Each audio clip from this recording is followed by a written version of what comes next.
Support comes from Missouri Forest Products Association, committed to sustainable and sound conservation of the state's forests, which support more than 41,000 Missouri jobs, resulting in a $10 billion industry. ChooseWood.com. Welcome to St. Louis on the Air. I'm Don Marsh. Today we go behind the headlines. And as has been the case for weeks, the Missouri headlines have been mostly about Governor Eric Greitens, his infidelity, and the fallout. With me to discuss the twists and turns are St. Louis Public Radio political reporters Joe Mannies and Jason Rosenbaum. Thanks, guys, for coming in. Yeah, well, thanks for having me. Thank you. Chance to catch your breath a little bit. This has been quite a week. Yeah. Where do we start? 2 weeks. 2 weeks, actually, really. Well, yeah, for sure. But it's a lot of moving parts this week as well. You have something that you've just been hearing about? Yeah, well, today they had the telephone guy. The House Committee? The House Committee's been listening to this telephone guy, and he's explaining what you can access and what you can't. And, technically, just looking at the technical parts, because they're trying to somehow see if they can find this elusive photo, or at least figure out how he used his phone. Because I want to emphasize, there are two prongs to this investigation. It's not just over what he did in the basement with this ex-mistress. It's also a lot of stuff having to do with a telephone app where he is accused of conducting official business where stuff disappears right away. And so they don't know, if there was stuff he was hiding, either from a campaign perspective or a personal perspective or official perspective. There's also the accusations of, which he has admitted to some degree, of using the donor list of the charity that he founded, The Mission Continues, to help him, especially early on, amass a lot of money. And he initially had denied using it until after he was in office. And then he finally signed something saying, yeah, I did. But then he tried to pin it on one of his campaign aides during the campaign as being the one who got it. That guy, Jason and I talked to him a couple weeks ago, says, no, this was something that Greitens did, and he told me to do F, Y, and Z. Because I want to make clear, there are two prongs to this. At the same time, the committee was hearing from some explosive testimony one day this week, for example, on Tuesday, they've got lawyers fighting with another group of Greitens lawyers 2 or 3 blocks down the street in Jeff City over trying to get some of the governor's financial records. So, and the financial records are less about her, although they are looking into whether there were payments to anybody. But, so I think sometimes people focus on the salacious stuff when there's really all this other stuff going on. Let's go back to the phone, though. You made the point, and it's been made before, all the big deal about the phone. This phone was allegedly took the picture 3 years ago. Most people we don't know that. We have no clue where his phone is from 3 years ago, or if the phone that they analyzed was from 3 years ago. That's the point. That's what Don's trying to make. Few people, except my beloved husband, probably still use the same iPhone more than 3 years. This phone that I'm holding up now is from, I think, December of 2015, maybe 2016. But I think most people switch their phones every year or two. Yeah, because this stuff is supposed to have been done in March 2015. Right. So the chances are, and Greitens is very tech savvy, at least that's the perception, and the people around him definitely are. So the chances of him using the same phone, I would think, would be extremely slim. Yeah, I agree with that. Let's move on to some other things. Jason, let me turn to you. It seems that the governor is spending a little money and going on the offensive this week in radio and television ads. Yeah, and he's blaming, he's saying, don't let the liberals get away with it. I think that's what it said, Joe, right? Yeah, and I think he implies that it's Democrats, when in fact... Well, let me say this, because I've been making this point for a while. I know why the Greitens political team is doing what they're doing, because it probably makes a lot more logical sense to say it was a liberal boogeyman that set this whole thing in motion than what is likely what really happened. Is that the reason that his affair was revealed in January, it's becoming increasingly clear, although there's no bulletproof evidence, that it was in retaliation for his decision to kill the state low-income housing tax credit, which is a tax credit that's supported primarily from Republican developers, Republican politicians, and Republican lobbyists. Now, again, we don't have bulletproof information. And there were other policy differences. I want to make this clear that he had with Republicans as well. The evidence, the point is, the evidence is strong. Okay, right. And we talked about it on the show about the reasoning why that could be strong, and it might be the funding source that Scott Fawn gave to Al Watkins to allow the ex-husband to basically ruin his ex-wife's life, which we'll probably talk about later. But the reason I'm getting kind of indignant about that is Joe and I talked about this, that to say it was the liberals that set this off, first of all, probably isn't true. And second of all, it kind of takes away from the fact that Greitens is responsible for his own behavior, and saying that it's somebody else's fault, whether it be the liberals or the LIHTC people, kind of makes it seem like he's not taking responsibility for what he's done. He's channeling Donald Trump, it seems to me, and using a tactic that the president uses. Yeah, but what's different is, in this case, is that I said virtually all the outspoken politicians wanting him out are Republicans. The chairman that they're fighting with, that Greitens' lawyers were fighting with, who's chairing this special committee, is a Republican. He was one of the early supporters of Greitens. The leaders of the House and Senate who are Republicans, they didn't leave town a week ago without first issuing new statements reaffirming that he needs to go. So him implying that it's the Democrats, well, I think some of the Democrats are sitting around enjoying the show, and some of them have called for his resignation. But the fact is the Democrats are so outnumbered in Jeff City. Even if they were all together trying to push something, it wouldn't get anywhere. Yeah. The reason this is all getting somewhere is because all these people, most of them who are behind the effort to get rid of him, who want him out for various reasons, they're all Republicans. Yes, I agree with Joe on that one. Did the testimony this week between Fawn, the publisher, and Watkins, the lawyer, about this $100,000 plus, shed any light on this? No, on this money? because I listened to Fawn, and I'm not going to go so far to say that he ran afoul of his oath that he took, but his testimony was at best confusing and pretty deceptive. It doesn't take any joy for me to say that. I like Scott Fawn personally. I've interacted with him on social occasions. I've been on his show. Joe's been on his show. But you listen to his testimony, and no person with a brain could come away with saying he was forthcoming about where he got that money. And a lot of people have said, Don and Joe, why does this matter? Okay, and I get really hot about this. Okay, and Joe's laughing right now, and that's fine. I am chuckling. I know, because I'm a little emotional about this point. Why does it matter? This $100,000 was given to the attorney of the ex-husband that told this woman's story of very traumatic events without her consent. It was essentially the ex-husband speaking for her. Okay, and I understand that finding out the source of this money will not have any effect, potentially, on whether Greitens should be impeached or not. But this may be the only place to find out the truth of why this happened. Mm-hmm. And both Joe and I have been in other situations where we've interviewed people who told their stories of sexual assault and sexual abuse, and it was very difficult for them to do. So the thought that somebody told this woman's story for her personally makes me very upset and very outraged. And I think the only way that the people that ended up setting this in motion would be held accountable is if this committee, using its subpoena power, finds out the truth. I understand people don't want to know where the money came from. I understand that people think it's a sideshow. But for that reason alone, and I'm speaking for myself here, I think the people of Missouri deserve to know this information. And Joe may have a different take on it. No, because I'm smiling just out of affection. And I was just kidding around there, by the way. But the point is that they made very clear in the committee meeting while they're pressing Scott Fawn, who he acknowledged that we know well, and Watkins, who are they banding about who might have done it? While some of the names we're not going to get into, they're all Republicans. They're all Republican donors.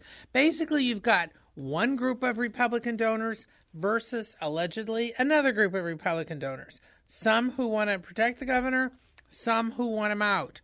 Some of it's over positions on issues, some of them because they're personally upset over the allegations about his behavior, because the man ran as a family values candidate. And so you've got some Republicans in office, but also some Republican donors who get upset if they think he's misleading. So my only thing here is that when you're watching this TV ad, and you got to remember, nobody's claiming that any Democrats are materially involved. They're just sitting back and watching the show. We have to take a break. We'll do that now and come back and continue behind the headlines with the Eric Greitens story. Jason Rosenbaum and Joe Mannies with me in studio. We'll continue in a moment.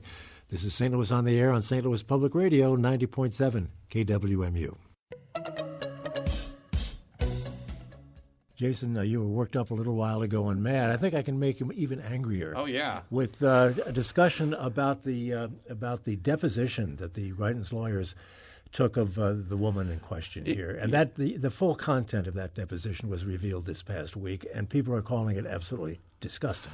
I was upset about that, too, because I want to make sure that I just don't want to be like selectively outraged about things. But I also I'm cognizant of the fact that sometimes lawyers have to do things to defend their client that are unseemly. But as Joe will probably explain, some of the questions were beyond just like, was this consensual? Did he take the photo or not? And I think that it caused ordinary people to be upset about it. If you want to continue, Yeah, Joe. because I was in Jeff City. I was sitting there for not all of it, because some of it you just had to almost walk out of the room. But they're reading to set the backdrop, they're reading hundreds of pages of testimony that the woman gave in depositions. This was involving the now defunct circuit attorney's case. And most of the questions are coming from the lawyers for Governor Greitens. The questions are, many of them were extremely graphic. They weren't just about whatever she and the governor did, and he's acknowledged they had an affair. The issue was consensual or whatever, but it gets into her personal relations with her husband. I mean, it gets really specific. I mean, they even asked her if she'd seen the movie 50 Shades of Grey or read the book, and they got into some stuff about her reactions. They brought up these pornographic photos that they claimed were of her. Now, the committee has looked at them. Jason and I actually, through a source, we've seen them. They don't appear to be her. No, I looked at them and I don't believe it's I mean, the woman. because the implication was that somehow she'd set up some sort of website, which she says, and she's a hairdresser. No, she didn't do anything like that. So the point is that the lawyers for the governor are trying to destroy her character. Now, that is something that, can be done. It's a typical tactic in cases like this, rape and sexual assault cases. In some cases. But I think what struck people is that, and there's hundreds of pages of this. I mean, this woman went under was under being interviewed for hours. And they're reading all this stuff, and I mean, it got so graphic. A lot of us were like, oh, and even the committee members are reading it kind of like a play reading. Why? Why were they doing it? Well, they need to get it into their record. So the only way to do it, now Chairman Barnes was explaining this, and he's a lawyer, was that either they have the committee members or the staff. And he just felt that it would be fairer. He didn't want to subject their staff to this. So they're having the different committee members taking turns playing the different parts. And so I think also, I'm wondering if it wasn't also an attempt by Barnes, and he may disagree with me on this, to kind of, if all the committee members are reading it, they're all paying attention to what's in it, and he wants them to know what's in it. Yeah, I think that's a reasonable conclusion, even if Barnes wouldn't say that explicitly. Yeah, because definitely, because you can see they're extremely uncomfortable while they're reading this. Yeah. I want to go back to the pornographic photos for a moment because, Jason, you seem to be on the edge about whether or not these are photos of the woman. No, I'm not on the edge. Okay. I saw the photos and I looked at the woman. I don't believe they're the same people. Because that's the conclusion I've been reading all week long. I want to make it. It's not. I want to make it. I may have not made it strongly clear when Joe made her point, but I'm making it emphatically clear that from examining the pornographic photos and knowing what the woman looks like. It's if not you look her. At her face, it doesn't appear to be her It's face. not her. Yeah. So I don't want to provide any. I'm being a little bit overemphasizing here because I don't want to imply anything else, Don. Now, just want to be clear on that. Yeah, and I talked to Ed Dowd, who's one of the lawyers who actually, and about this. And Dowd, who I know, said that, and he said, we don't know if it's her or not. And he said, that's why we brought it up. I think they brought it up in part, because of the name of the website and some other stuff that I won't go into. I think they were trying to imply that maybe she somehow set up her own website and put salacious pictures of herself on there. And she says she didn't. It's not her. And the committee has looked at the pictures, and they agree that it's not her. So it's just part of this tactic. I want to shift to something else, though, Don, because we've talked a lot about the woman testifying and Fawn testifying. But, one person who hasn't testified or spoken to reporters in months, that's Governor Eric Greitens. Mm-hmm. Okay? I have just as strong opinions about how this story was revealed, about how Greitens has refused to take any questions about this since February. I've said on the podcast that I think that's an affront to representative democracy, that he's not willing to be subjected to questions about his conduct and what he's doing in office. And I think that committee members are getting just as perturbed by the governor's reluctance to tell his side of the story, because the woman has told her story many times. Can't he be compelled to tell the story? Is there any subpoena power? I think that's a good question, and I certainly understand the governor's right against self-incrimination in a criminal trial. But the impeachment process is not a criminal trial. It's a political trial. And the more Greitens decides to take this tact of not speaking out about what he thinks happens, because he's denied all these charges. But, except he admits that he did have an affair. But he hasn't actually answered specific questions about it from legislators or the press. It's going to create a perception in legislators' minds that he has something to hide, and it's not going to convince people that want to impeach him otherwise.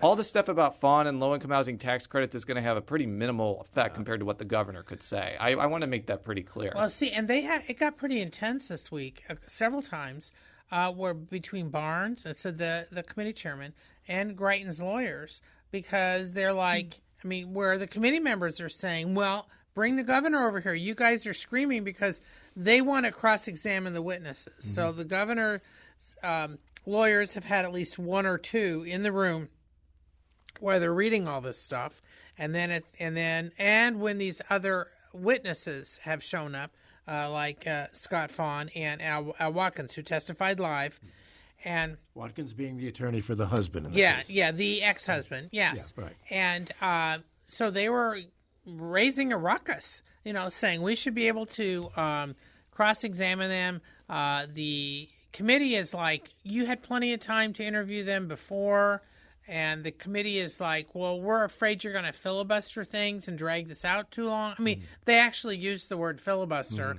So they have told the lawyers that they're welcome to sit there and listen to it, but they can't cross-examine them. Right. And I will just say this. The Kansas City Star has just reported that Greitens' lawyers want Missouri House to subpoena Sterling Bank, which is a bank in southeast Missouri that handles low-income housing tax credits, as well as Jeff Smith, who is a prominent developer that uses low-income housing tax credits in Columbia. That's actually something that I have suggested that they could do if they really wanted to find the truth about the money. I wouldn't actually be surprised if Barnes actually – I know that he's been kind of ignoring the rest of the governor's requests, but I do believe that the Barnes and House leadership want to find out where that money came from. I wouldn't actually be surprised if that's one thing that Barnes and the committee actually accept from the governor as a suggestion. Well, and I think we need to make clear there are two Jeff Smiths in this. This is not the Jeff. Right. Jeff Smith, the banker, is not Jeff Smith, the former state senator. Yes. Right. Although, he has had a role in this because he has been a lobbyist. I guess, would that be the characterization? He does work for them, but for low-income housing. But he's not involved in any of this. He's not. Jeff Smith, the developers who we're talking about, I actually sent an email to his company asking if he was the GOP donor with the axe to grind. A week later, I have heard nothing back. On the issue of money, we had a caller, Michael from Webster Groves, who couldn't stay, who said, Why is there so much attention to the $100,000 Watkins received versus the fact that Greitens continues to receive donations for his legal defense? I think that's a valid question. And the committee is... But the committee is looking at that. Record, so. And that's why I get a little ornery about the suggestion that the Watkins money doesn't matter, as if like people can't focus on multiple subjects at the same time. Like if you've looked at the articles, for example, Joe, me, Rachel, Lippman, Marshall Griffin have written, we have written about a multitude of angles of this story, and the $100,000 is not what I consider a significant part of that.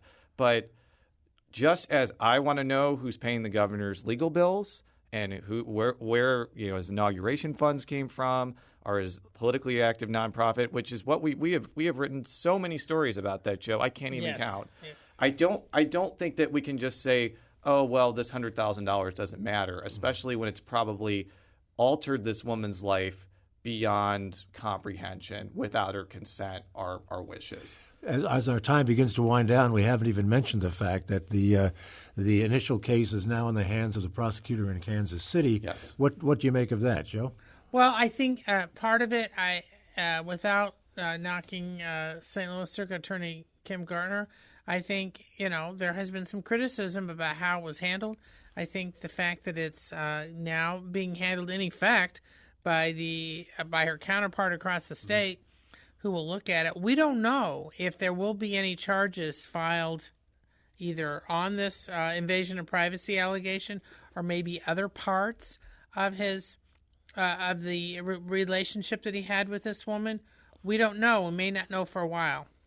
Yeah, and I think that's actually key, because if you look at the time span that Baker can look at, it's not just the activities that happened when the invasion of privacy allegation came about. It's up to September. So I think that you can kind of read between the lines, but Baker could potentially find something else that Greitens is accused of doing and charge him with that. Our time is just about up, but remind all of us what timetables are at work here. There are some deadlines, are there not? Okay. Well, part of the reason there was a rush on some of this is that the initial allegations about his behavior are from March 2015. He kicked off his bid for governor in September 2015. There's evidence that the affair went on at least to October 2015. The stuff with Mission continues, goes on to the end of 2016. Now, the committee, the House committee, has 30 days, but they can extend it. Okay. All right. I mean, and frankly, I wouldn't be surprised if they did. The way things are going, I wouldn't be surprised if that got extended. Special session? Yeah, the special session lasts for 30 days, and I think that it's possible it could be extended. Or they create a new one. But I think if he is voted by the House to be impeached, I don't believe the trial will get underway until at the very earliest July, if not later than that. Yeah. We're going to have to let it go at that. There's so much to talk about. The drama. So little time, as they say. Joe Mannies and Jason Rosenbaum, thanks so much for being with us and taking us behind the headlines. Thank you. Support comes from the Missouri Forest Products Association. Missouri produces wood pallets, railroad ties, white oak barrels, hardwood floors, and more. Details on the variety of products made in the state are at choosewood.com.